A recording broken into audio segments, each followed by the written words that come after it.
Happy Friday. Come on in, pull up a chair. The Daily Dope is in the air.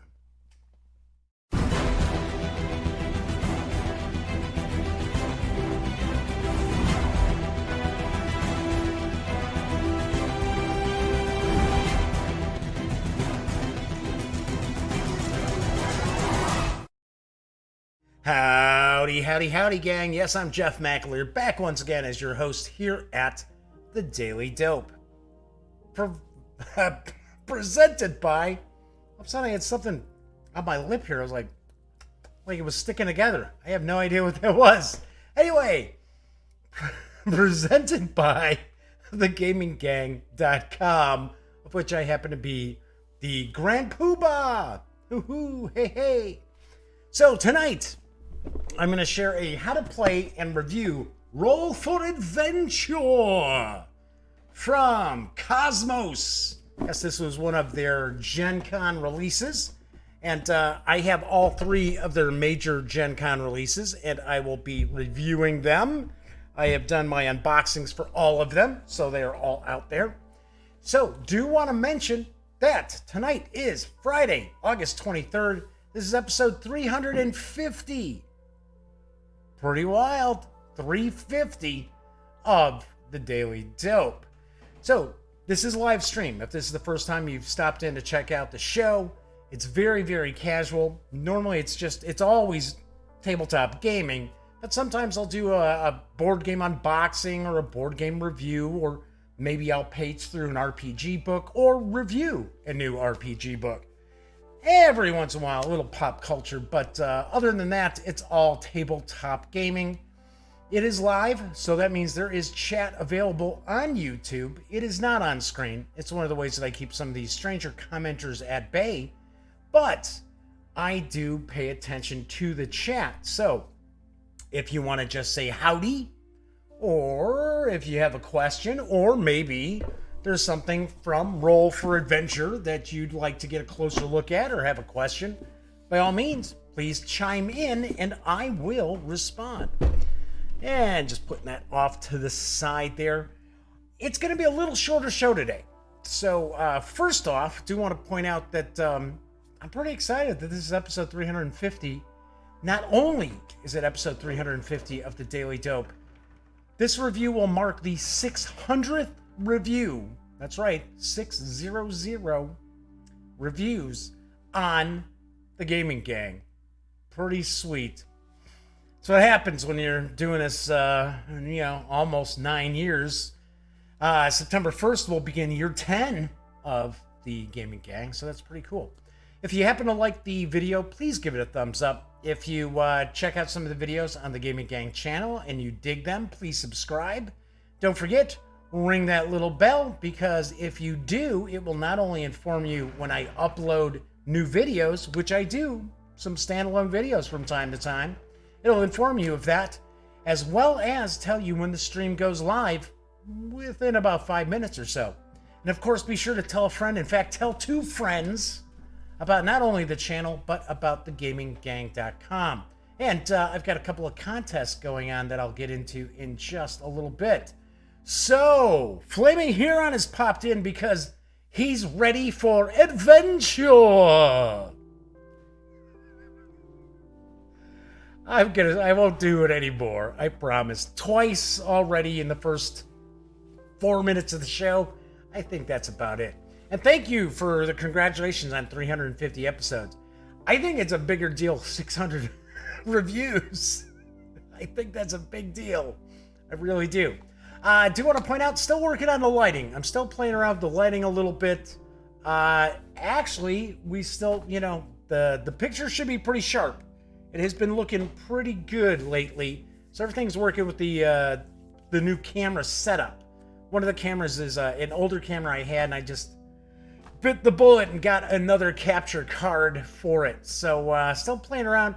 I wish I could get a different camera. I wish I could get one of those, was it a CLR, DLR, something like that? DSL? No, it's not DSL. I think it's DLR. Or my brother actually has 2 cameras like that. Never uses any of them. picked them up so we could shoot video for conventions and it turns out that they overheat while shooting video. But they would work okay doing this because it's just a live feed. I'm not recording this on the cameras. So Bones has arrived in chat. Cool deal. Let's roll with it. Yes, we shall. So do want to point out, no tabletop gaming news tonight.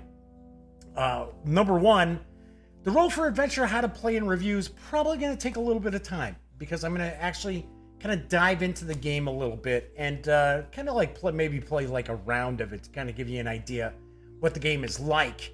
Also, I am going to run out and do some gaming tonight. So I'm going to be gaming tonight and tomorrow because I need to finish up some other reviews, right?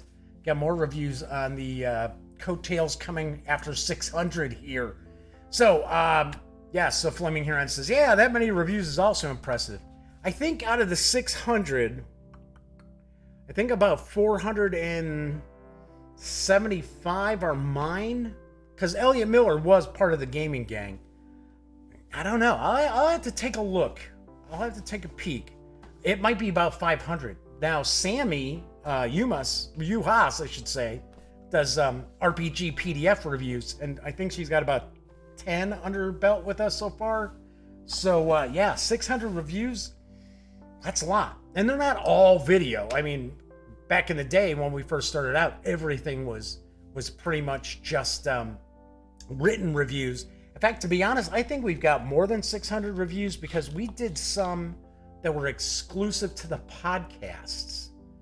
And there was no way for us to actually, put it up as a review. It was up as a podcast.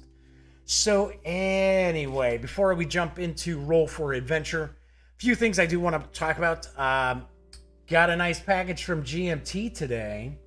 So this one I have been really looking forward to checking out.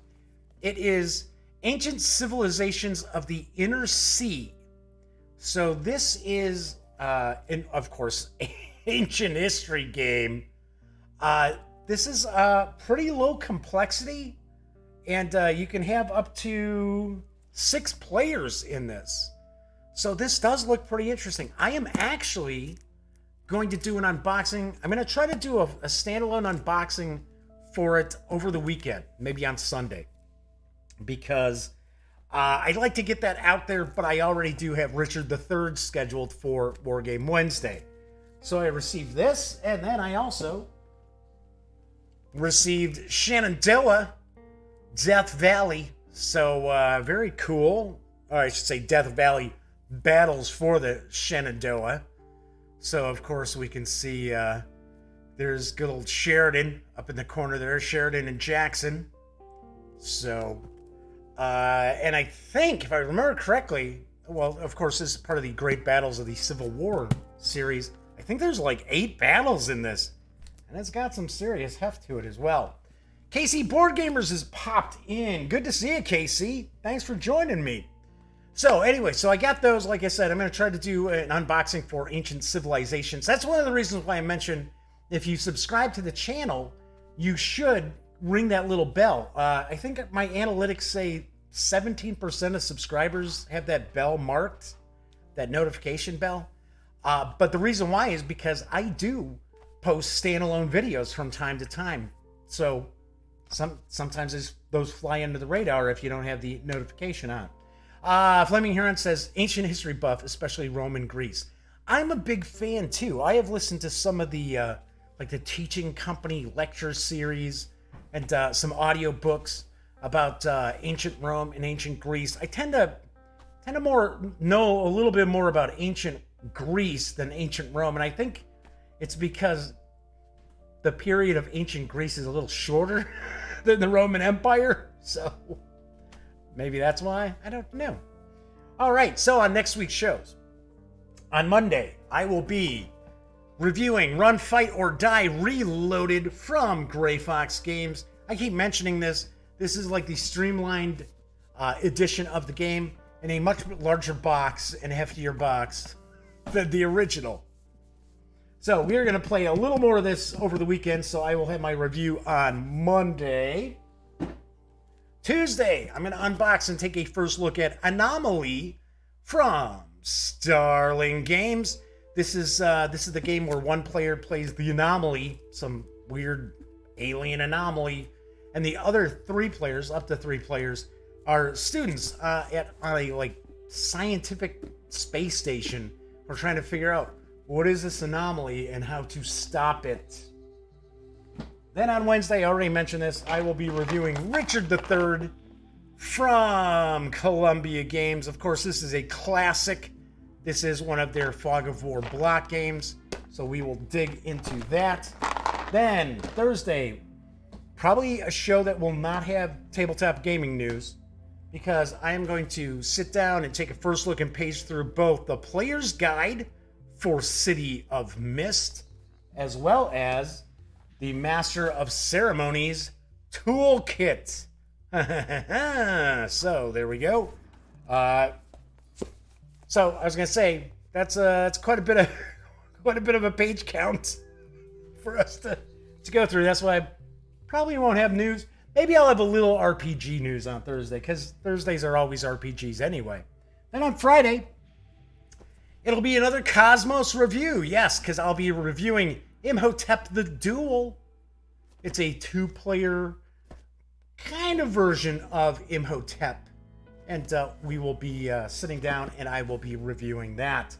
So KC Board Gamer says would like to see both of those games. I'm taking a wild stab. Probably the GMT titles that I was showing off.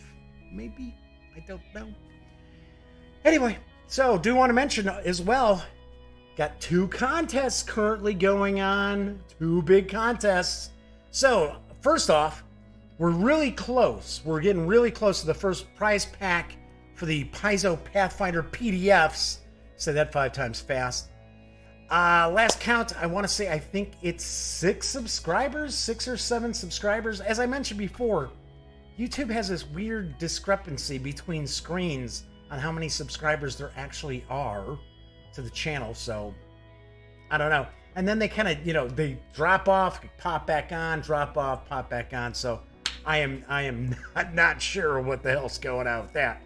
Regardless, I will take the higher number. Like I said, I think it's like 6 subscribers away from winning a prize pack, which includes the 2nd edition core rulebook, the bestiary, as well as the Fall of Plaguestone, which is a standalone adventure, all for 2nd edition Pathfinder. So the contest is for every 65 subscribers. Beyond 1,600, I will give away 1 prize pack. And the cool thing is, you can live anywhere. It doesn't matter. It's a digital package, so you can live halfway around the world. It doesn't matter. So, hey, Dan from No Enemies Here just popped in. Just got back from the farm, he says. The funny farm? So Flaming Huron says, yeah, it's no Pathfinder, but yeah, those are big. So anyway, so that's a pretty cool contest. I'm sure we're going to give one of them away. We'll give at least one away. I would like to give out more than just that. But we'll have to see. And that does run through September 5th. I will announce the winner on September 6th. Then the other contest, this is for Twitter followers.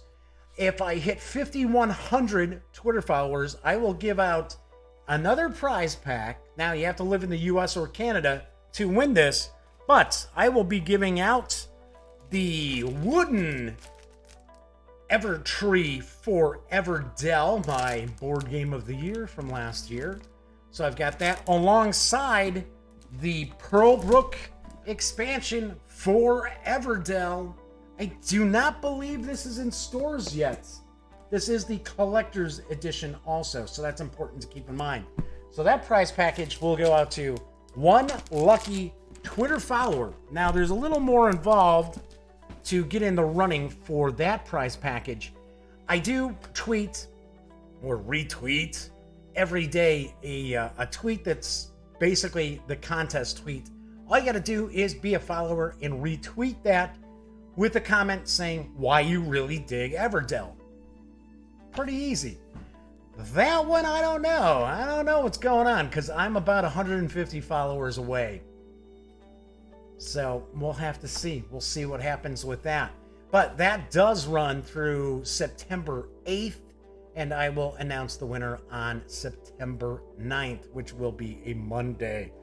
All right, so like I said, no tabletop gaming news, so we're going to actually kind of jump right on in to the how to play and review as soon as I mention who's coming, what? It's been a while. I usually forget to take down good old Lil Whizbub. Yep, that's right, Lil Whizbub. So, or the cool little postcard. It's like, thanks, friend. Hello, it's me, Bub. So, yeah. Anyway, if you follow the show, if you visit thegaminggang.com, you already know that all this is pretty much a not-for-profit endeavor. So, if you happen to like the site, if you like the show, if you like the channel, please consider making a small donation to Lil Bub's Big Fund and the American Society for the Prevention of Cruelty to Animals. Lil Bub's Big Fund does provide grant monies to organizations throughout the United States who care for special needs animals who are awaiting adoption. They're trying to find forever homes for these pets. Now, these pets could be blind or deaf or have mobility issues or require medication. Or they could be long in the tooth, like Pinky is over there, who's already started complaining. Wow, not even 20 minutes into the show. She was upstairs. Now she decides she's coming downstairs to complain. Yeah, that's right. Go on. Go get something to eat. Like I say, we will never see Pinky. Pinky does not climb up on my lap down here. She actually doesn't even really come near the duct tape studio area. She just walks past. Anywho, if you like the show, if you like the website, if you like the channel, please consider making a small donation to Lil Bub's Big Fund. Do you want to point out 100% of all funds raised by Lil Bub's Big Fund are awarded out as grants. It's important to keep that in mind. So, of course, if you do make a donation, and if you would like, shoot me an email. My email address is right there in the lower corner. It's jeffmcaleer@thegaminggang.com. Just let me know, and I'll be more than happy to give you a shout out on the following show. All right, so Nefarious Coel has popped in. So, Lil Merbublin. Yes. I've got the bigger Lil Bub up where, it's on top of some games up there. So anyway, we're going to jump right on in. I'm going to show you how to play and review Roll for Adventure from KOSMOS, designed by Matthew Dunstan and Brett J. Gilbert, with artwork provided by Franz Vowinkle. The game is for 2 to 4 players, ages 10 and up, plays in around 30 minutes, and it does carry an MSRP of $34.95. Nefarious says, I interrupted Pinky's rest. No, I didn't. She was upstairs. Sitting around. She specifically came down here to complain, which is just how she is. She's okay. She's a good cat. Outside for every once in a while, she's like, meow, for absolutely no reason. Anyway, I do want to mention that I have seen Roll for Adventure as low as about $25 from some online retailers, but it is sold out at a lot of them.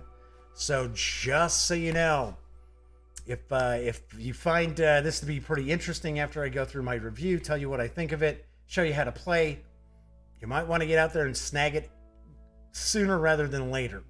All right, so let's move on over to the other camera because I've got the game set up.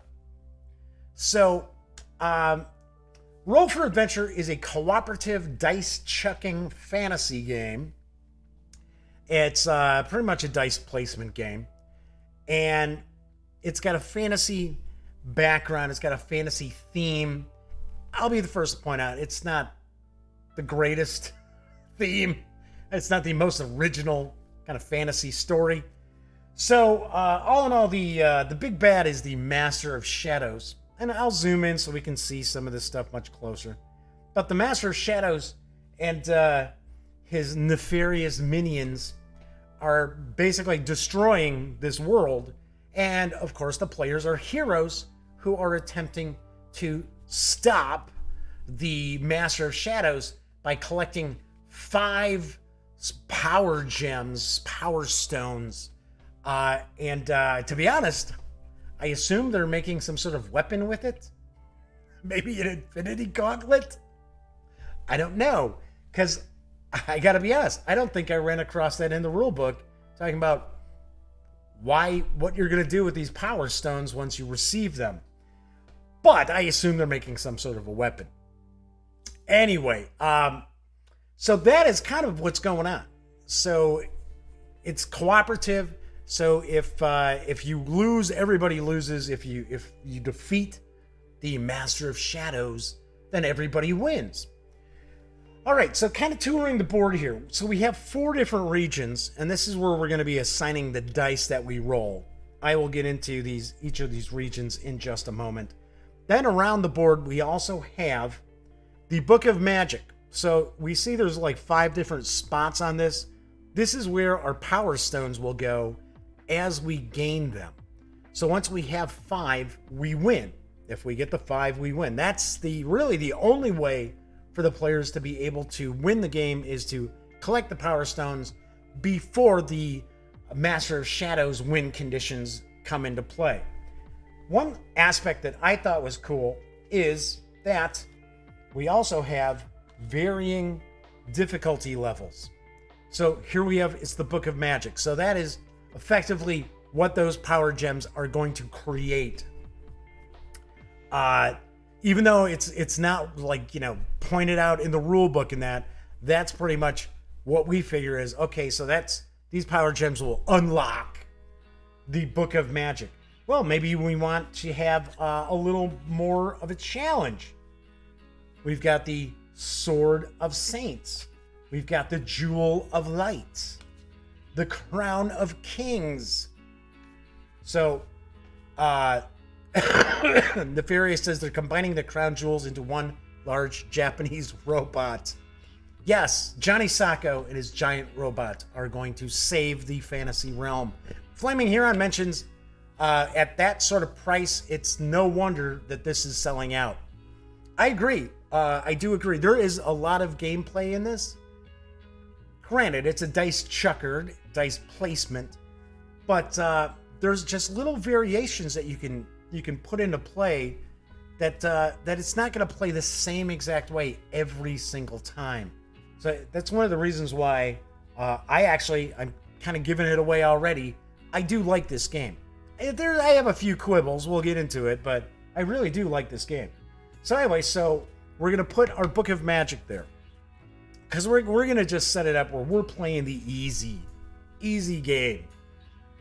We also have our storage chest. This is where we put the gems, the power stones, I should say, that we're looking to try to acquire. We keep those there. Then we've got a deck of monster cards. These are the enemy cards. Now, we would normally have the Master of Shadows shuffled into our monster deck. You're supposed to break up the deck into 3 piles. And then in the second pile, you shuffle in the Master of Shadows so that the Master of Shadows card is somewhere in the second third of the deck. But I didn't do that because I wanted to show off the Master of Shadows. So we've got the monster deck. The monster deck sits here. The discarded monsters will end up here as well. And then we have the Vortex, I want to say it's the Vortex of Revival. Because what will happen is these bad guys, these monsters, are going to actually be removing dice from the board. And we need to put dice on this board to be able to get these power stones. And what the monsters will do is they will actually steal dice. They will also attack these areas as well, causing damage. That's what the Master of Shadows will also do, is attack an area. And if we ever get to here, and once again, like I said, I'm going to zoom in so we can get a better look. If we ever move down to that much damage, the last spot on the track on any of these 4 locations, we lose.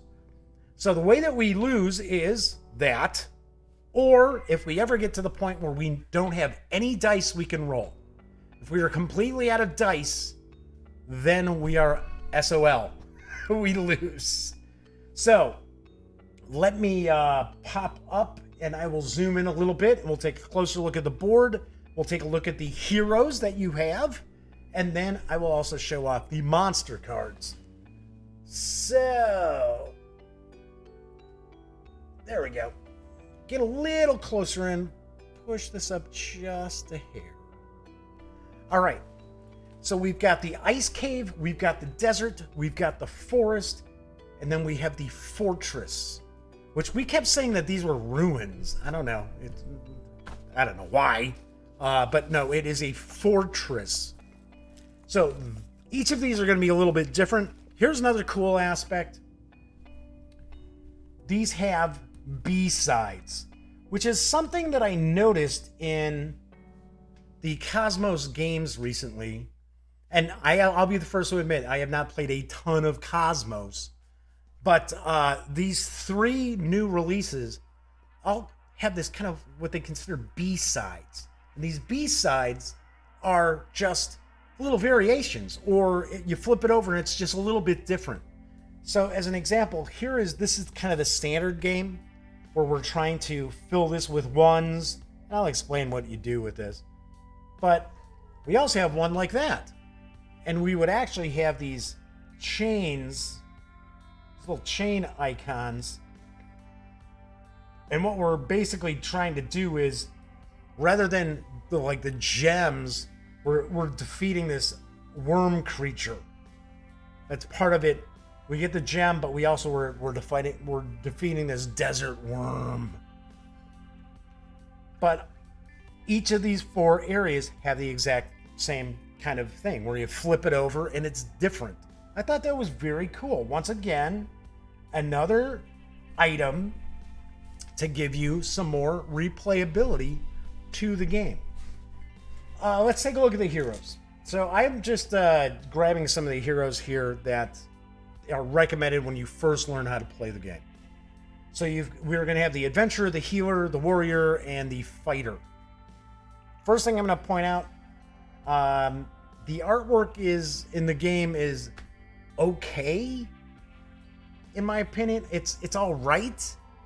It's nothing that really stands out. It's not anything where you're like, wow. Just kind of standard, sort of generic fantasy genre artwork. I guess I'll ding it a little bit because of it, but not a whole lot. But like I said, the artwork's just all right. So give me an example here. So here's the fighter. Yeah.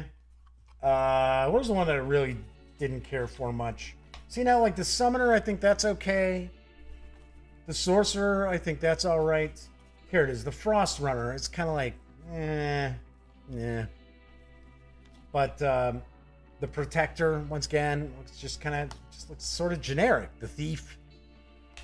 But it is cool. Now remember, this is for 2 to 4 players. Look at all these different character types that you can play.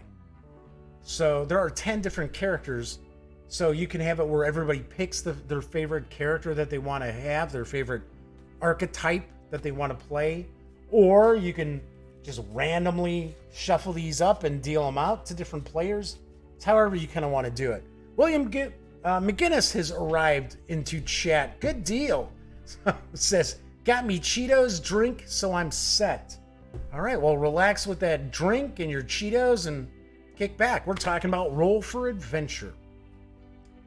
So, we've got the adventure, and each of these characters are going to have a special ability. So, the special ability here, once per turn, you may roll all of your newly rolled dice one more time. The new roll applies. You must re-roll all of your dice. So that is the adventurer. What you're going to do is each of the players will take their dice, their whatever color they want to assign to themselves, and Let's say, for an example, it's the adventurer's turn first. We're going to roll our dice. Yeah, that one was stuck there. Okay, and then what we do is we'll take a number from the dice. Oh, look at that. Man, that's a nice straight. We get to take one number from what we rolled and we put it on the board. So we will see here, for an example, we've got the forest. So the forest requires 5s and 6s.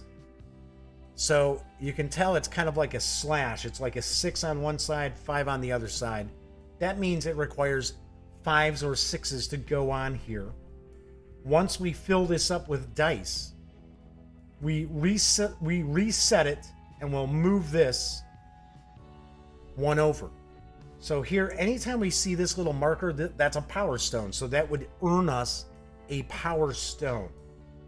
So that's how that one works. For an example, down here with the fortress, we put 4 4s, 4 3s, 4 2s. These are barriers. Once we've done that, we eliminate the barriers. Now, one thing I do want to mention is we don't need to knock out the barriers all at the same time. So we can have 4 4s there, knock the barrier off, and because you want to have to get your dice back at some point. In the desert, we would have 3 1s. We would place 3 1s. Once we do that, we move one of the dice over there. It's going to stay there, and we have to do the same thing. Fill up the 1s. Then we would have to put another die over here until we get the 3 dice. Then one of the dice that we've used will go there. It'll stay there. It will stay out of play, but that unlocks us another power stone. We can do these as many times as we need to. So it is conceivably possible that we could sit there and just continually play in the forest in order to get our power stones. All that matters is we get the 5 power stones. So as an example, down here in the fortress, if we were to eliminate all of these barriers, we would get a power stone. The barriers come back into play, and we can do the whole thing all over again. So that's kind of giving you an idea of how we'll go about playing our dice. So I'll do a real roll for the adventurer. All right, so we've got, look at that. It's another straight. That's pretty wild. So just for the heck of it, I will take a 6 and I will place it there. Then what you'll do is you're going to re-roll your dice. Now, if I wanted to, I could have decided to re-roll all of those dice, but I decided not to. All right, so, geez, I'm not getting any doubles at all. So once again, I've got another one here. Might as well do this. And re-roll the 3 dice. You always have to roll the dice. You cannot sit there, oh, nice. You cannot sit there and like hold back on dice. You have to always roll all of your dice. If for some reason there are no dice available for you to roll anymore, then you lose. If any one of the players has no dice that they can roll again, the game is over. So you gotta work together. This is cooperative. So you're gonna cooperate with each other. You're gonna talk about how to approach getting these various different power stones. So this is a good one here. We're gonna take the 3 1s, because remember, you're taking a number. So if they were all 1s, I could assign all the 1s to this. If I had all 5 dice be 1s, I could do that. So I took the 3 1s, placed them there. Now what'll happen is 1 goes into here, these dice come back, and that will be the end of my turn. Now at the end of my turn, at the end of everybody's turn, you're going to flip over one of the monster cards. So here we've got the Black Knight. So the Black Knight, it shows that they are a 3. That's how powerful they are. The Black Knight is a very powerful bad guy. But we're actually in luck because the Black Knight isn't really going to do anything as far as this first turn when he comes out. Because what'll happen is when you bring out a monster, you look at the number, because we're going to have monsters, and I'm going to zoom back out a little bit so I can show you how that's going to work.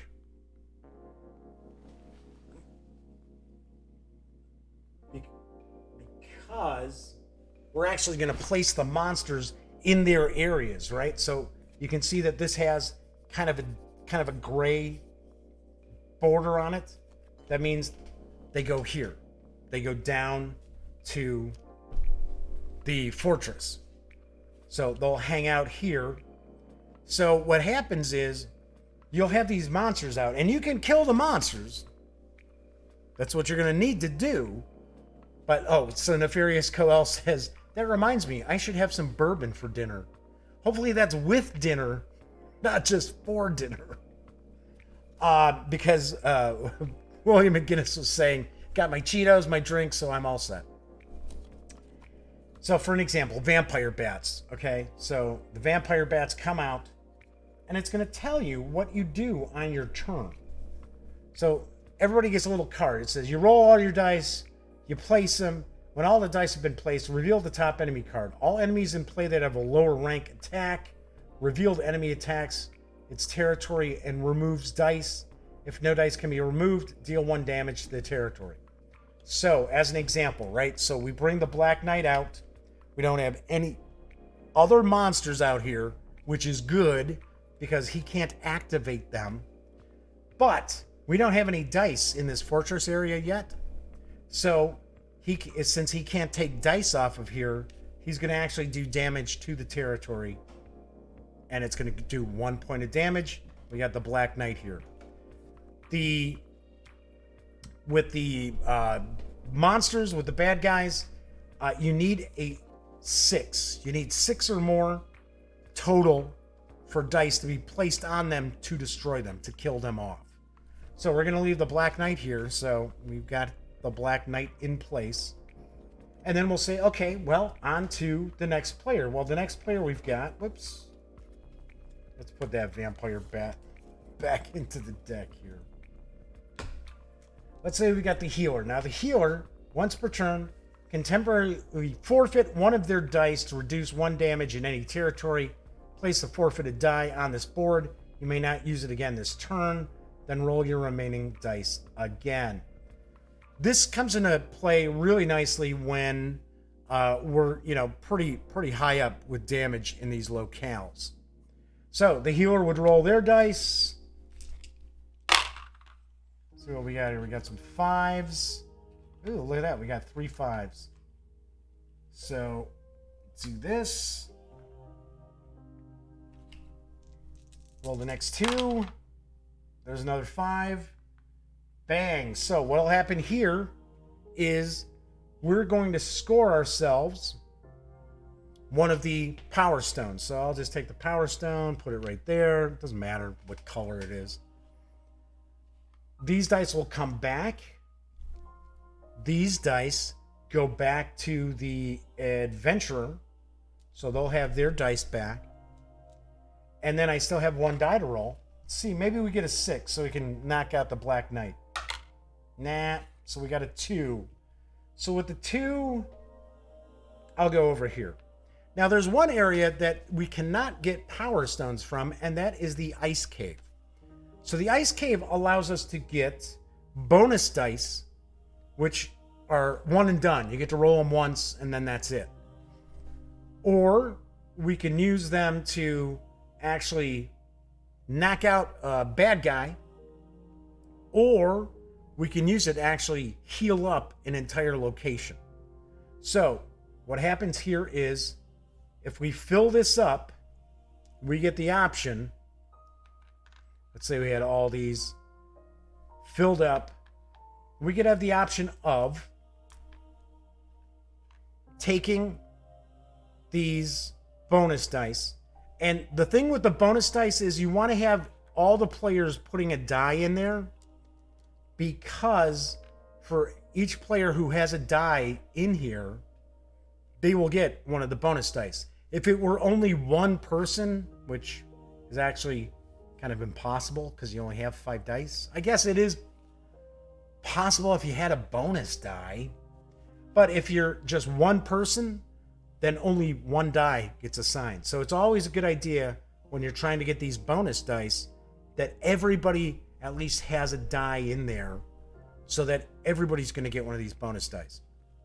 So if they do that, they've got the option of taking the bonus dice, or if they go further on with 5, that's when they can, if they push it, they can destroy the monster, or with 6, they can go and remove all the damage from one of the locations, which is a really big deal. Okay, so we had the blue players done, then we got the warrior, who's red, says, you may place 1 or more dice with 2 different values on 1 territory, 1 enemy, or the vortex of resurrection. If you place more than 2 dice, you must still only use 2 values. Example, 2 plus 3, number 3. So, that's the warrior's special abilities. Let's roll the warrior. Oh, wait, almost forgot. Gotta bring in a new monster. So we get a tree shrike. So the tree shrike has a 1. So they're not going to activate the Black Knight.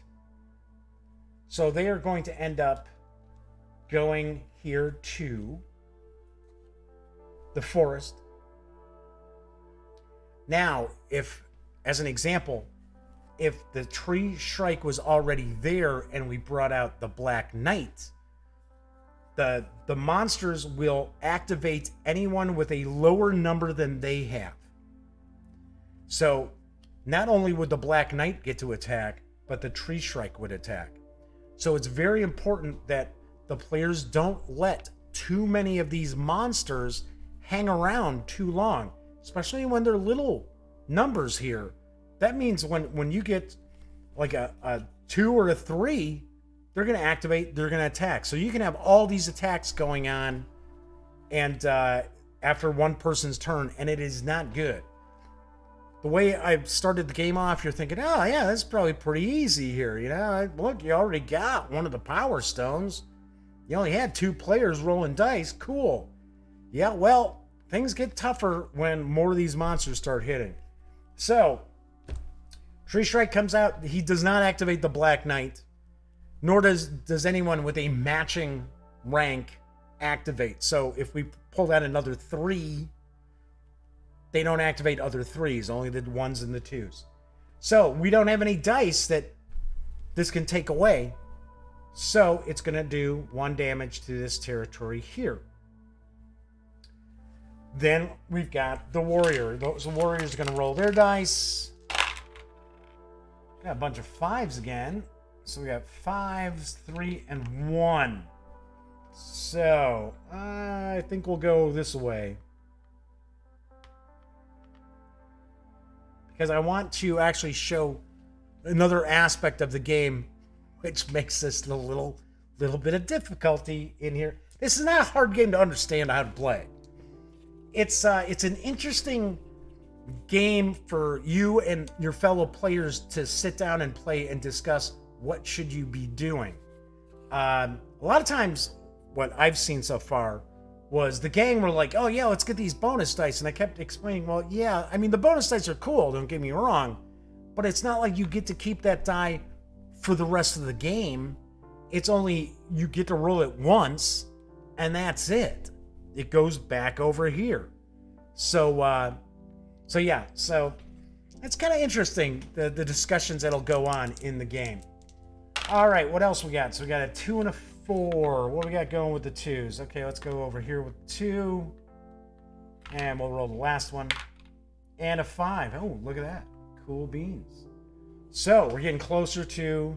Oh, I should have had to move. I had to move it because we already got it there. Getting closer with that 5 and 6. You notice I didn't roll any 6s, so I couldn't kill off any of the monsters. But now I'm going to draw another. So we got a tree shrike, which we're lucking out here because he can't activate anything Nobody else activates. It's just him. So, but he's going to go here. So what'll happen is the tree strike attacks and actually takes one of the dice. And this die will go into the Vortex of Oblivion, which is in the center of the table. What that does is that die is now out of play. Thanks, William. I wasn't even looking at chat. It's like, hey, weren't you supposed to move that barrier in the green area? Yes, I was. Anyway, so this goes into the Vortex of Oblivion. So that will not be returned. So if this gets filled up and those dice come back, then it's not going to come back. But that's what this Vortex of Regeneration, I think it is, or Rejuvenation. You assign dice to it as long as you got 10 pips or more. That will release all the dice from the Void of Oblivion, as well as this location here, back to the players. All right, so I don't know. Things are looking a little shaky here. So then we finally have the fighter. And once per turn, you may defeat one enemy with a total of 4 instead of 6. However, you must put at least 1 die on this enemy. All right, so let's see what the fighter does here.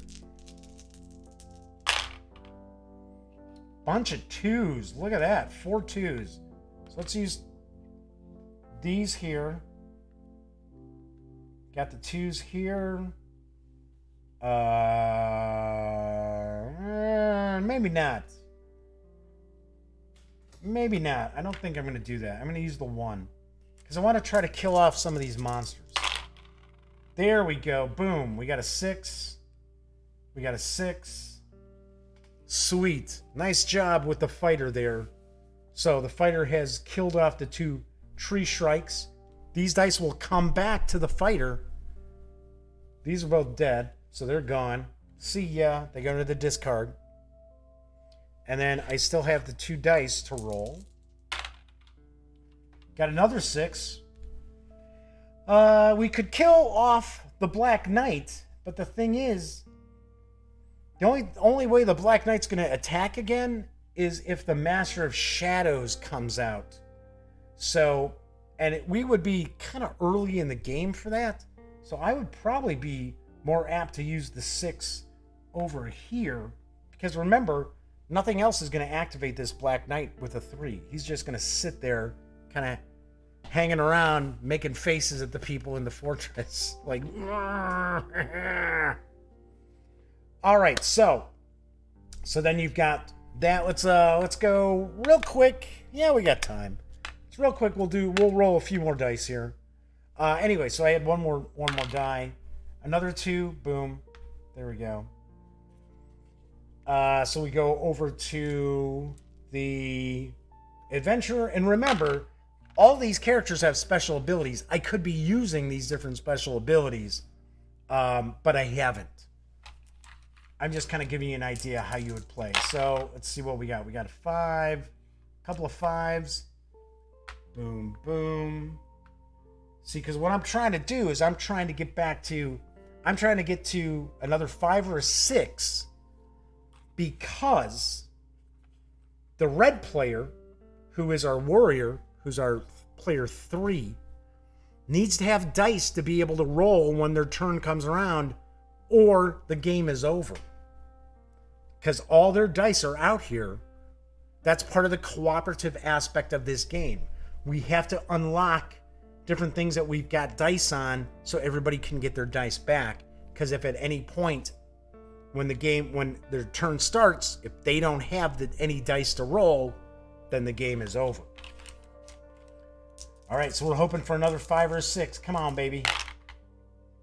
There we go. Another 5. Boom. So we have unlocked another stone. These dice are going to come back to the adventurer. These dice go back to the warrior. And this die goes back to the healer. Healer's got the green. And I still have 2 dice to roll. I got a 5 and a 6. So I'm going to put the 6 over here in the 10. Roll one more die. And I got a 4. I'll put that over there in the other vortex. Boom, unlock that. Give that back to the warrior. And boom, those come back to the adventurer. So that's kind of how the game will continue to progress.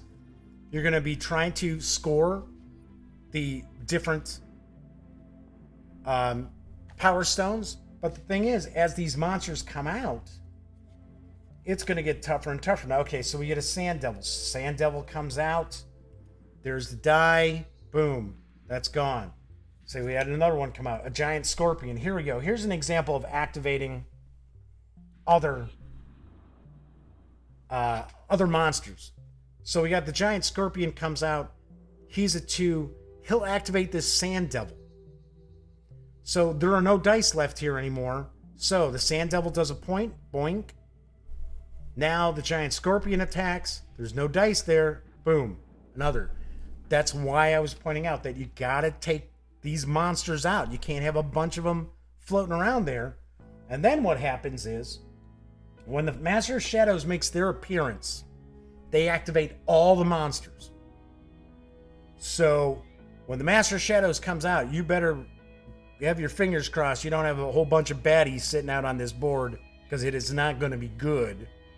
So not only are they going to attack, but so will the Master of Shadows. And there is a die here that you are going to roll, and it actually has the various different locations on the die.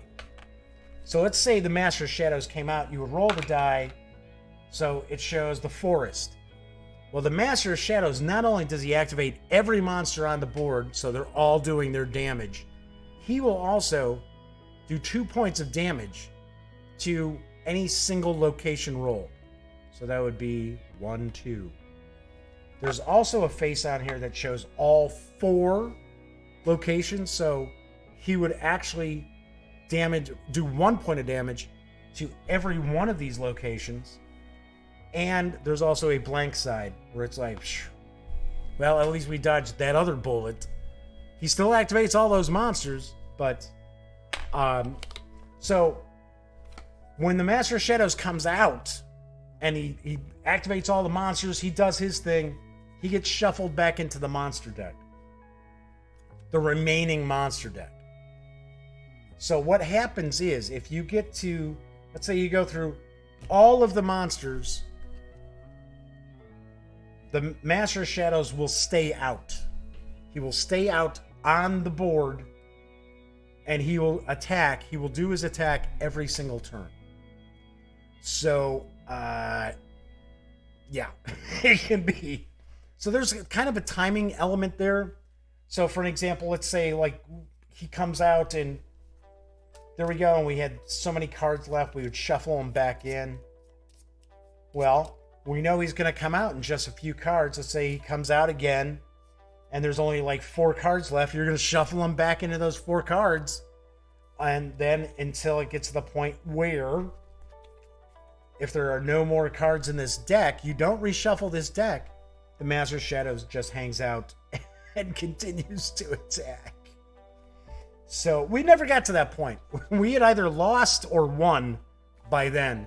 And we have played this quite a few times, because even though it says it's a playtime of about 30 minutes, once everybody knows what they're doing and they pay attention to what their special ability of their character is, the game zips along really quick. It really does. Some other little items that I want to point out. I was talking about how we've got the little variation with how many power stones we need to get that kind of adds a little more variety, a little more variance to the game as far as replayability. I also mentioned the B-sides of these as well, which you don't have to use all the B-sides. You can kind of change them up a little bit. So you could use maybe like the forest and the desert of this side, and then do the ice cave as well as the fortress of the other side. Or you can just make it random, however you want. Once again, makes things a little bit different. There's also these like specialty monsters. So if you want to make the game a little bit tougher, and this is probably when you're looking at, say, like you're trying to do the Jewel of Light, you'll take one of a type. So there's a giant, there's a dragon, and there's a phantom. So you would take all the cards of the type of specialty monster, and you would add it to your deck. And these have a little more variety to what they do when they attack. So a little bit different with that. Once again, it's something that provides a little more variation to how you want to play. Like I said, I really appreciate the fact that KOSMOS has all these little wrinkles, not to make the game more difficult or to make it play a lot longer. Although, of course, if you're trying to get more stones, you're going to play a little bit longer. But I like the fact that they've thrown in all these little wrinkles just to change things up while you're playing the game. Once again, as I pointed out before, the players win when they are able to receive or earn the number of power stones for the magic item that they're trying to acquire. That's the way you win. You lose if any of these areas get marked down to their final slot, their damage slot here, or if a player has no dice that they can roll. So that's something that like I showed when we were playing along. I was like, yeah, we gotta get this knocked out so that the warrior could get dice back, because if we got to the warrior's turn and they had no dice, that'd be it. Game over. You can find, as you're playing along, you'll have more and more of these dice that start ending up in the vortex in the center of the table. It is fairly easy to get those dice back to everybody. The only thing that's happening here is you're having to dedicate dice to this vortex that you could be putting out here. And of course, it can be more than one player who donates a die to this. So say somebody had a 6, they could easily just say, okay, well, I'm going to put that, and then the next player, you just got to put a 4 more on there to take care of that. So I like the cooperative aspect of the game as well. I think the cooperative aspect is really nice. It's really tough for somebody to be like an alpha player in this game, which I appreciate, because there's nothing worse in a co-op game than having one person sit there and tell you how you're supposed to play it and what you should be doing. So the gang liked it quite a bit.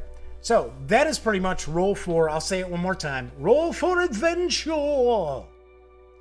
So what are my final thoughts and what is my review score? As I pointed out already, I like it. I do think it's a fun game. It's not a heavy game. It's a nice gateway game, I would say. Very easy to introduce to people of a variety of ages, from the kids to the grandparents. Pretty simple to get into. The theming is super generic. Do you feel like you're like in a fantasy world fighting off these bad guys? No, you don't. Just feel like you're placing dice. Just like Alien Frontiers. To me, playing Alien Frontiers, I don't feel like I'm, out on the space station doing different things. I just feel like I'm placing dice to make sure that different mechanics unlock. That doesn't mean it's a bad game. It just means that the theme is just kind of tacked on. The artwork's a little, I would say uninspiring is the word I would use for it. And like I said, fairly generic fantasy tropes, fantasy archetypes. I like the fact that each of the characters has a special ability. I like the fact that we've got more than like 4 or 5 archetypes. There's 10 you can choose from, and it's only a 4-player game. So there's a lot that I really like about it. It's not, reinventing the wheel or anything like that. It's not going to blow anybody away, but it is fun. It is a good time, and I can see this coming off the shelf when we're looking for something to wind up or wind down an afternoon or evening of gaming. So, on a scale of 1 to 10, I give Roll For Adventure a very, very solid 8.5. I think it's a really good game. I think it'll appeal to a lot of people. At the price point, it's a very nice price point, especially, like I said, some of the online retailers were carrying it for about $25. I think it's probably flying off the shelves. So keep that in mind. But yes, we enjoyed it a lot. So 8.5 out of 10. So there you have it. Review number 600 on the Gaming Gang. Pretty sweet. And of course, there you have it as well. Episode 350 of the Daily Dope. So, as I like to always point out, if you like the video, please give it a quick thumbs up. If you dig the channel, please subscribe. Don't forget, ring that little bell because it'll notify you of when a new video is uploaded, as well as tell you when the stream goes live. And don't forget, visit thegaminggang.com for the latest in gaming news, reviews, comics, movies, TV. By now you know the drill. Get your geek on at thegaminggang.com. All right, so as I mentioned on Monday's show, let me grab it. I'll be reviewing Run, Fight, or Die Reloaded from Gray Fox Games. Keep an eye peeled too, because I am going to try to do probably a couple of standalone videos that'll be probably up on Sunday or maybe early Monday before the Monday episode of the Daily Dope. So, like I said, keep your eyes peeled. That's why I mentioned, make sure you ring that little notification bell, because that way it'll share that with you. So, Flaming Heron says, thanks for the review. It was enjoyable just kicking back and watching. Yay, and hey, Dan got to hang out for a while. His girlfriend must be like out shopping or something. I don't. Just kidding. Usually it's 7:30. It's like Dan's like, I gotta go. All right, Dan, have a great show tomorrow when you put it up. No enemies here, gang. Don't miss out, especially if you're into like conflict simulations, war games. You'll see lots of stuff going on.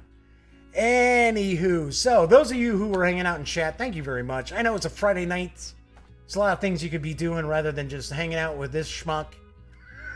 Talk about games.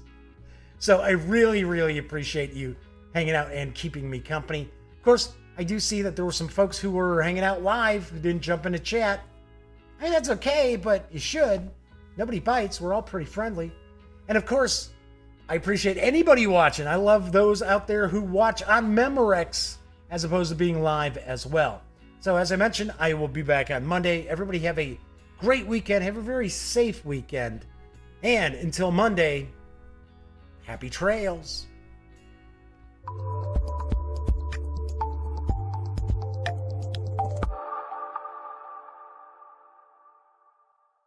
Thanks again for watching The Daily Dope, presented by The Gaming Gang. If you like this episode, be sure to give it a quick thumbs up. And if you dig the channel, please subscribe. If you'd like to check out our previous episode, click right here. And if you want to check out a somewhat randomly selected episode, give a click right down here. It'll be like opening a box of Cracker Jacks. You just don't know what you'll get. Once again, thanks for watching, and I'm Jeff McAleer.